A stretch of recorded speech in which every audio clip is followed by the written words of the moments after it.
2023లో మొదలైంది. 2024లో కొనసాగింది. పోనీ 2025లో అయినా పరిస్థితి సెట్ అవుతుంది అనుకుంటే సెట్ అవ్వడం పక్కన పెట్టి మరింత దిగజారుతోంది. మనం మాట్లాడుకునేది టెక్ కంపెనీల్లో ఉద్యోగాల కోత గురించి. ప్రముఖ కంపెనీల్లో హైరింగ్ కొనసాగుతున్నా అంతకంటే ఎక్కువ కోతలే ఉంటున్నాయి. ఈ ఏడాదిలో ఇప్పటివరకే 1,00,000 మంది ఉద్యోగులను తొలగించాయి కంపెనీలు. వినడానికి కాస్త కష్టంగా, భయంగా అనిపించినా ఇది నిజం.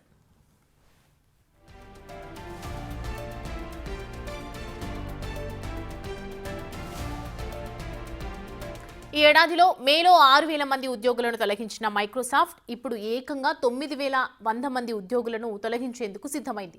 ఈ ఏడాదిలో ఒక్క మైక్రోసాఫ్ట్లోనే ఉద్యోగాల కోత సంఖ్య 15,000 దాటనున్నట్లు తెలుస్తోంది. మైక్రోసాఫ్ట్కు ప్రపంచవ్యాప్తంగా 2,28,000 మంది ఉద్యోగులున్నారు. అంటే ఇప్పుడు తొలగింపులు 4% అన్నమాట. ఎక్స్బాక్స్ గేమింగ్ సేల్స్లో ఉన్న ఉద్యోగులకు ఉద్వాసన పలుకుతోంది మైక్రోసాఫ్ట్. 2023 నుంచి చూస్తే మైక్రోసాఫ్ట్ లే ఆఫ్స్లో ఇదే అత్యధికమని చెప్పవచ్చు.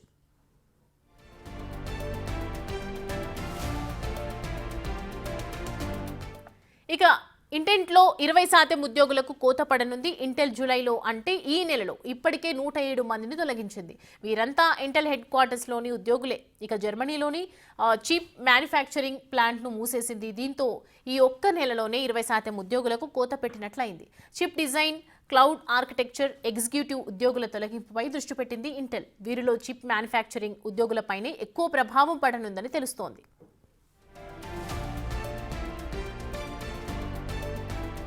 ఇక అమెజాన్ ఈ ఏడాదిలో 4వసారి లే ఆఫ్స్ చేపట్టేందుకు రెడీ అయ్యిందా? ఈసారి అమెజాన్ బుక్ బిజినెస్ పై ఫోకస్ చేసింది. ప్రస్తుతం ఉన్న పలంగా 100 మంది ఉద్యోగులను తొలగించనుంది. చూసేందుకు ఈ నెంబర్ చిన్నగానే కనిపిస్తున్నా ఇప్పటికే డివైజ్లు, సర్వీస్ గ్రూప్, కమ్యూనికేషన్ యూనిట్స్ ఉద్యోగులకు ఉద్వాసన పలికింది. ప్రస్తుతం ప్రపంచవ్యాప్తంగా ఉన్న 14,000 మంది ఉద్యోగులను తొలగించేందుకు అమెజాన్ సన్నద్ధమవుతున్నట్లు తెలుస్తోంది. ముఖ్యంగా మేనేజర్ల సంఖ్యను 92,000కు తగ్గించాలని టార్గెట్గా పెట్టుకున్నట్లు అర్థమవుతోంది.